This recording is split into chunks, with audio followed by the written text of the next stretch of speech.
Alors maintenant, on va parler baisse d'audition, presbyacousie, surdité, tous touchés, à partir de quel âge? C'est la question qu'on va poser à David Aubel.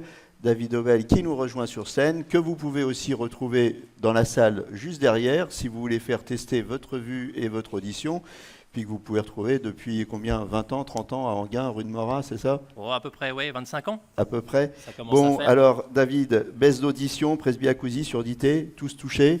Oui, Tous non, touchés. et à partir de quel âge? Bon, on va voir Allez, ça ensemble. on voit Voilà. ça ensemble. Donc les présentations ont déjà été faites. Parmi nos 5 sens, la vue et l'audition sont sans doute ceux que nous utilisons le plus en tant qu'être humain. L'oreille, votre oreille, vous permet d'avoir accès à la localisation, vous permet d'avoir accès aussi à l'enrichissement de votre vocabulaire et vous permet aussi d'avoir accès aux émotions et à la communication. Excusez-moi, j'ai déjà dit. En ce qui concerne l'acquisition du langage, lorsque vous souhaitez enrichir le vocabulaire d'un enfant, vous lui présentez un objet en lui disant « ça, c'est un crayon ». L'enfant va répéter ce mot en disant le mot « crayon ». Donc il va faire un lien entre ce qu'il entend et ce qu'il voit. Cette acquisition, il va la garder tout au long de sa vie. Par contre, à l'âge de 3 ans, cet enfant ne sait pas encore calligraphier. C'est qu'il ne sait pas encore ni lire ni écrire cet élément. Et à ce moment-là, il va développer un autre sens qui est la mémorisation du geste. Pour ce qui est de la communication,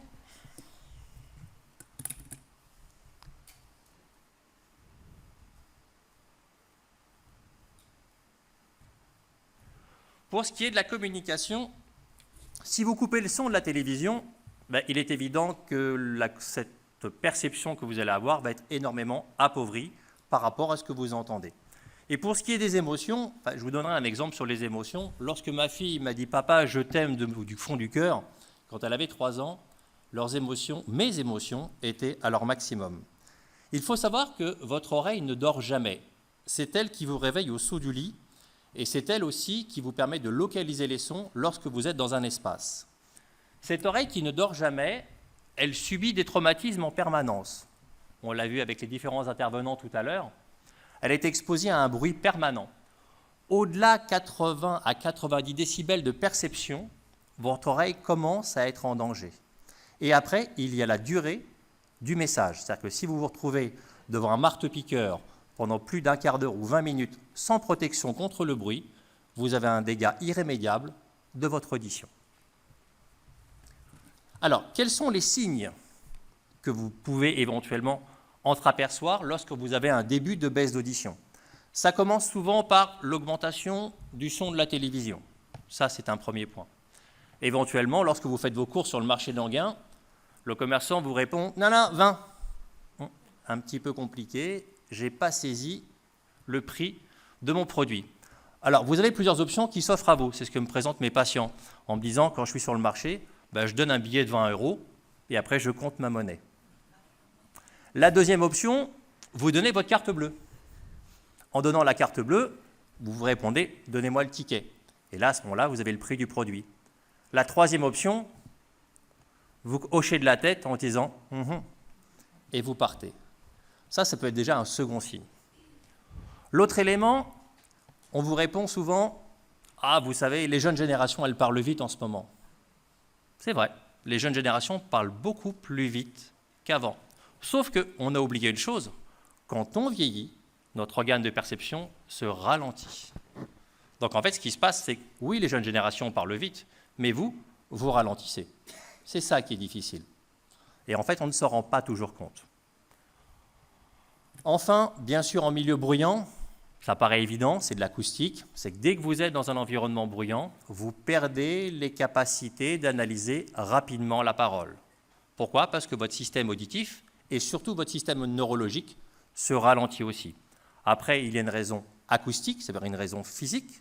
Pourquoi? La raison, c'est que quand on est dans le bruit, ça va générer un son grave, et ce son grave va venir masquer cette fameuse compréhension qui est sur la zone des aigus. Donc on entend en permanence, quand on appareille des gens, vous savez, j'entends, mais je ne comprends pas. Je suis obligé de faire répéter. Alors, surtout quand ma femme me tourne le dos, en me demandant quelle heure il est. Je pense qu'il y a un monsieur dehors qui tape sa femme en me disant « non, c'est pas moi, c'est elle ».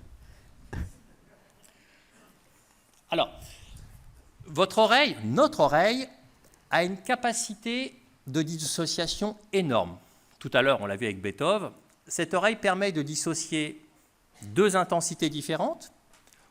L'oreille vous permet aussi de percevoir des variations de fréquence, fréquence à un son grave ou à un son aigu, et elle vous permet aussi de dissocier le timbre. Alors le timbre, c'est quoi? C'est la différence entre un piano et un violon. Voilà, c'est ça le timbre. Donc si vous écoutez la lettre à Élise au piano ou au violon, vous êtes bien capable de dissocier les deux instruments. Si je joue sur « cet homme est énormément bête », est-ce que vous trouvez une autre solution, enfin, une autre possibilité sur cette phrase? Je vous en donne une autre. Cet homme est énorme et m'embête. Je joue bien sûr sur le rythme, un peu sur la vitesse et aussi sur la ponctuation, mais je n'ai pas mis de virgule à côté. Et enfin, cet homme est énorme et m'embête. Ça vous montre un peu les subtilités que peuvent percevoir votre oreille si vous n'avez pas le texte devant les yeux. C'est ça qui est important de comprendre. Alors, à l'échelle mondiale, c'est surtout la France qui nous intéresse. On a à peu près entre 6 peut-être et 10 millions de personnes qui souffriraient d'une baisse d'audition. 2 Français sur 3 n'ont jamais fait de dépistage auditif. Donc on contrôle sa vue, on ne contrôle pas son audition. Ça, je pense que vous l'avez tous bien compris. Faites-vous dépister, ce n'est pas bien méchant. Vous en parlez à votre médecin généraliste. Aujourd'hui, les dépistages sont gratuits, donc ça vaut quand même le coup de le faire. Et après, tout à l'heure on en a parlé aussi, enfin les intervenants en ont parlé, au-delà de 65 ans, on a ce qu'on appelle la presbyacousie, vieillissement naturel de l'oreille. Alors, les retentissements, ils sont évidents. Ça va jouer sur votre état de santé général, ça c'est évident. Ça va jouer sur votre rapport relationnel par rapport aux autres. Si vous avez du mal à comprendre votre épouse en permanence et que votre épouse vous dit « Ah, t'as encore pas compris aujourd'hui », pas facile. Et puis, sur la sécurité, moi j'ai des gens qui me disent « Vous savez, le camion là-bas ou le tic-tac, je ne l'ai pas entendu ». C'est embêtant hein, que lorsque vous n'entendez pas le bip-bip du micro-ondes pour vous avertir que le poulet est cuit. C'est pas grave, le poulet est brûlé, mais c'est bon. Ça peut quand même jouer. Après, cette gêne sociale, il peut y avoir plusieurs répercussions. Donc là, on a fait un petit schéma assez simple qui fait que cette gêne sociale auditive, elle intervient sur des troubles cognitifs, ça a été vu tout à l'heure, sur des troubles de la communication. J'ai même des patients où on leur fait faire suivre une prise en charge orthophonique, c'est ce qu'il faudrait faire en règle générale, mais les orthophonistes, on n'en a quasiment plus à l'heure actuelle. Et puis des troubles du caractère. Moi, j'ai des gens qui deviennent complètement acariâtres, agressifs, parce qu'ils ont du mal à comprendre. Donc finalement, vous finissez par vous renfermer sur vous-même en vous disant « ouais, c'est compliqué ». Et puis autre chose, lorsque vous êtes à table avec vos enfants, vous dites « Papy, tu peux me passer du pain hein? Papy, passe-moi le pain. » Quoi? Le pain? C'est exactement ce qui se passe. D'une phrase gentille, polie, en disant « Est-ce que tu peux me donner un élément ou un aliment ?» En fait, vous en êtes à donner un ton impératif en donnant un ordre. C'est ça qui est terrible. Et donc en faisant ça, vous appauvrissez votre vocabulaire et le vocabulaire de celui qui reçoit et celui qui perçoit.